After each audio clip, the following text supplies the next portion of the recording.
So I'm gonna share a video. After this, I'm gonna share a video. There's a video that I come across where this lady, was 12 years old.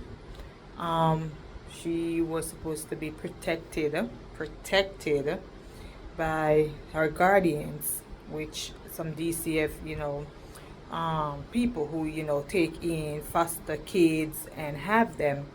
And unfortunately, this little girl end up in a situation where it's so sad that somebody that's supposed to be protecting you doing stuff like that. You see what I'm saying? You look up to people like, okay, for instance, I'm in this foster home. You think that you're safe.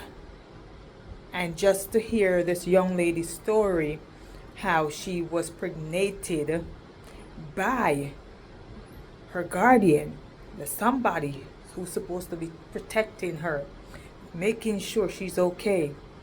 So you see, a lot of these people who's out here, some of them, I'm not going to say all of them, but there's people out here that collecting government money for foster kids, and this is what they're doing to these foster children. And it's sad, very, very sad. A lot of them is doing it all because of money. They don't care about the kids. Sometimes they don't even care about the kids. It's just all about money. They want the money, and it's just heartbroken. We're 12 years old. Imagine. You take away that little child from that child. A grown man as that. It was a grown man. Take away that little child dignity from her. And it's very sad. But I'm happy she's speaking up. Because many kids going through abuse, molestation, and they keep it underneath the wrap. They don't say nothing. I'm so proud that little young lady coming out and telling her story of what she been through when she was in foster care. And it's such a sad, sad story.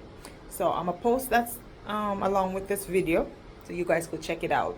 All right, and thanks again for all my subscribers. I appreciate it. Families and guardianship proceedings in our state. It was conducted by the Office of the Child Advocate Centers on the case of a Bristol woman who says she was impregnated by her guardian at just 12 years of age and sexually abused for a decade. It's a story you first saw exclusively on News 8 called Hidden in Plain Sight. News 8's Catherine Hauser's here now. And Catherine, what did you find out in this new report? Dennis, and it really sheds more light on Crystal's case. We first told you her story back in November and the multi-million-dollar claim that she's currently pursuing against DCF. This follows years of alleged sexual abuse. Now, this report that came out today indicates DCF dropped the ball and failed to protect Crystal. This new 44-page report by the Office of the Child Advocate reviewed guardianship proceedings in Connecticut, and at the center of it is Crystal's case. The unspeakable things that have happened in the household, no one should ever even have to face or know about. Crystal says her DCF-endorsed guardian, Roger Burial, impregnated her at just 12 years old and sexually abused her daily for a decade. She sat down exclusively with News 8 in November. It was like the biggest weight lifted off my shoulders the second I told my story. This new report refers to Crystal as Jane Doe and says, quote, the Office of the Child Advocate finds that there were missed opportunities to intervene to protect Jane.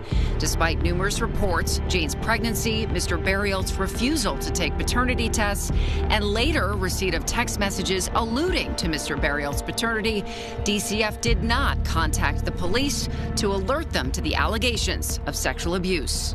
Nate Baber is Crystal's attorney. In a weird sense, happy for Crystal that her claims were vindicated, they were validated. What's clear by the report is that DCF had the knowledge, the opportunity, the ability to stop and prevent this abuse. The report also says DCF investigated the Burial family on 27 occasions. Roger and Darlene claimed up to 9 children in their care, receiving approximately $400,000 in a variety of state and federal financial aid programs.